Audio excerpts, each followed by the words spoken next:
Assalamualaikum warahmatullahi wabarakatuh. Kembali bersama saya Jatmiko di 1000ilmu.com. Waduh, belum .com sih, masih my.id. Jadi hari ini kita akan membahas salah satu hal atau fenomena yang mungkin di tahun 2016 kita pernah ngalami hype-nya, pernah mengalami rasa sensasi yang wow banget gitu, yaitu Om Telolet Om. Kemungkinan dari kita mungkin di generasi saat ini mungkin nggak tahu apa tuh sih Om Telolet Om gitu, karena tahun 2016 masih belum banyak orang-orang yang memiliki gadget atau handphone, atau karena zaman dulu juga internet tuh mahal teman-teman, sehingga mereka harus ke warnet dulu dan sebagainya. Nah, sehingga anak-anak zaman dulu mereka tidak memiliki hiburan seperti app-app yang tidak memiliki pintu, ya. App-app yang dimaini 8 bit oleh anak-anak bocil gitu ya, yang saat ini yang mereka sedang main game itu. Tapi di balik itu ternyata ada sebuah fenomena di mana fenomena ini menjadi sebuah hoax di kalangan masyarakat. Om Telolet Om itu diartikan sebagai arti saya Yahudi, karena dalam hal ini ditulis oleh Muhammad Toha.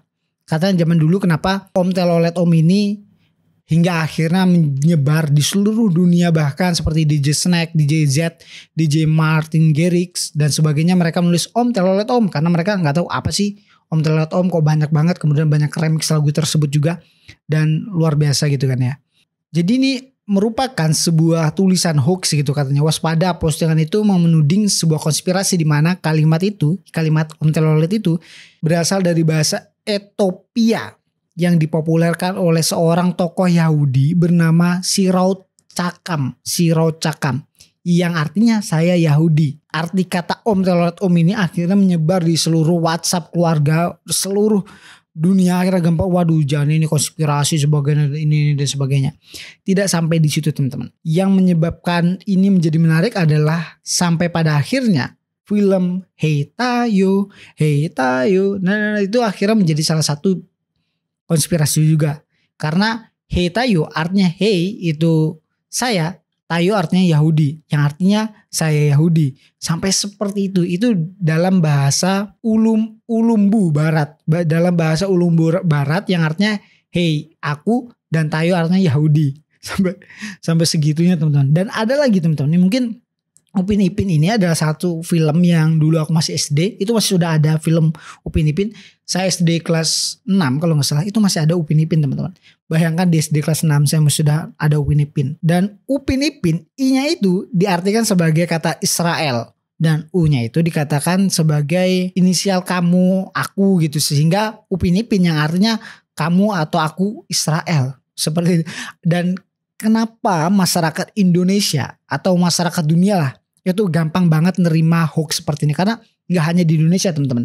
Konspirasi terhadap kayak 5G itu di Belanda itu menjadi sebuah konspirasi yang akhirnya menyebabkan orang-orang Belanda itu membakar tower 5G. Artinya hoax itu tidak hanya diterapkan di orang-orang Indonesia tuh tolol atau gimana gitu, karena namanya hoax itu ada sebuah teori di mana manusia itu memang cenderung suka dengan praduga dan prasangka. Untuk menguatkan prasangka tersebut, manusia cenderung dan menelan mentah-mentah apapun informasi yang bisa menguatkan nafsu. Sehingga ketika nafsunya, pikirannya mengatakan bahwa ini salah bro, dan ini yang benar. Itu kan nafsu dalam sebuah pemikiran nafsu. Akhirnya dia menerima bahwa ini benar gitu. Atau gini deh, ketika kita membenci seseorang, membenci kaum Yahudi karena kaum Yahudi telah merampas tanah orang-orang Palestina kayak gitu, ngebom dan sebagainya. Akhirnya mereka membenci orang-orang Yahudi, sehingga apapun yang bersangkut paut dengan Yahudi atau berita tentang Yahudi itu langsung blast, diterima mentah-mentah tanpa ada konfirmasi, tanpa ada searching, tanpa ada data dan fakta yang valid yang disampaikan oleh orang-orang yang memang benar-benar kredibel gitu, atau mungkin berita yang kredibel. Yang akhirnya ini menjadi salah satu penyebab orang-orang itu gampang menelan fakta hoax teman-teman ya. Dan bahayanya adalah ketika tahun 2019 ketika pemilu. Ada dua kubu yang kanan dan kiri, mereka saling oper hoax juga ya. Ini saya tidak mengatakan bahwa orang-orang yang mungkin yang di bawahnya, orang-orang pendukungnya, mereka saling lempar hoax untuk mendukung para pemimpin, calon pemimpinnya untuk menjadi presiden. Demi seperti itu, untuk memuaskan nafsu itu, sehingga banyak yang percaya juga terhadap bapak yang satu dan bapak yang dua. Seperti itu teman-teman. Sehingga saya sarankan kepada teman-teman semua untuk memverifikasi berita, informasi, men-sharing dan sebagainya agar kedepannya kita tidak gampang untuk terprovokasi. Yang lebih tepatnya adalah kita harus mencintai minat baca, karena minat baca di Indonesia itu sangat rendah sekali. Dan bagaimana untuk mencintai minat baca, yaitu mulailah untuk membaca sesuatu hal yang kalian suka, kalian tertarik. Contoh kalian tertarik dengan dunia goib, ya udah baca-baca sesuatu yang tentang goib, mulai dari mungkin ceritanya, nanti mulai bagaimana hadisnya, mungkin bagaimana fakta penjelasan ilmiahnya, dari situ hingga pada akhirnya kalian mungkin pro dalam bidang itu, kalian bisa menulis karya dalam bidang itu, kalian bisa menyampaikan melalui video, kalian bisa menyampaikan dalam seminar atau webinar dan sebagainya, hingga pada akhirnya kalian pro. Oh ternyata orang-orang kesurupan itu tanpa harus dibacakan doa, ada caranya untuk mungkin disiram pakai air galon mungkin atau air apapun, sehingga orang tanpa harus dibacakan doa bisa sembuh. Ada juga mungkin pakai energi magnet, mungkin orang-orang kesurupan hingga pada akhirnya mereka sembuh karena kalian memang pro dalam bidang tersebut. Kemudian kalau kalian mungkin senang dalam bidang game, mungkin kalian bisa baca-baca tentang riset game, bagaimana membuat game, bagaimana game itu bisa muncul, bagaimana dalam dulu orang-orang komputer itu diciptakan hanya untuk menghitung kayak kalkulator, akhirnya sampai menjadi game. Mungkin kalian akan menjadi pro gaming gitu, membuat game, atau mungkin kalian jadi analistik game, atau mungkin kalian itu sebagai orang-orang yang mengkritik game, atau orang-orang yang memang paham terhadap oh game itu harusnya kayak seperti ini, oh game ini ada kekurangannya, ada kayak gitu. Jadi temanku di Jogja dia kerjaannya adalah nganalisis game. Jadi kayak oh game ini tuh ngebugnya di sini, oh game ini dan sebagainya, akhirnya dia laporin. Dan gajinya lumayan gede teman-teman. Dia kerja di salah satu game lah yang platform terbesar di situ juga.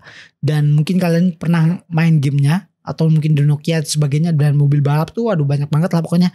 Kalian pasti ngerasain gitu. Jadi mulai sekarang saya anjurkan ke teman-teman semua, mulai belajar entah dari manapun itu, mungkin dari status teman kalian, entah dari apapun itu, untuk memulai mencintai budaya membaca. Mungkin tidak hanya membaca, kalian mencari dokumenter tentang apapun itu, dokumenter pendidikan dan sebagainya, karena menurut saya dengan itu kalian bisa lebih belajar. Dan yang terakhir adalah kalian harus memiliki tujuan hidup kalian. Ketika kalian memang pengen menjadi seorang yang paham dalam bidang A, kalian harus menekuni itu. Karena kalau setengah-setengah teman-teman, menurut gua kalau setengah-setengah ya udah kalian tuh menjadi karyawan gitu, atau orang-orang yang memang di bawah setengah-setengah gitu, tidak pro gitulah. Contoh kenapa Einstein itu orang yang pro, ya karena dia memang cinta terhadap kimia, terhadap fisika, sehingga dia memang benar-benar pro terhadap itu, akhirnya menciptakan sesuatu yang saat ini kita bisa gunakan teman-temannya. Saya Jatmiko dan inilah 1000 ilmu. Bye bye. Jangan lupa untuk klik like, comment, and share ke teman-teman. Penting teman-teman. Bye bye.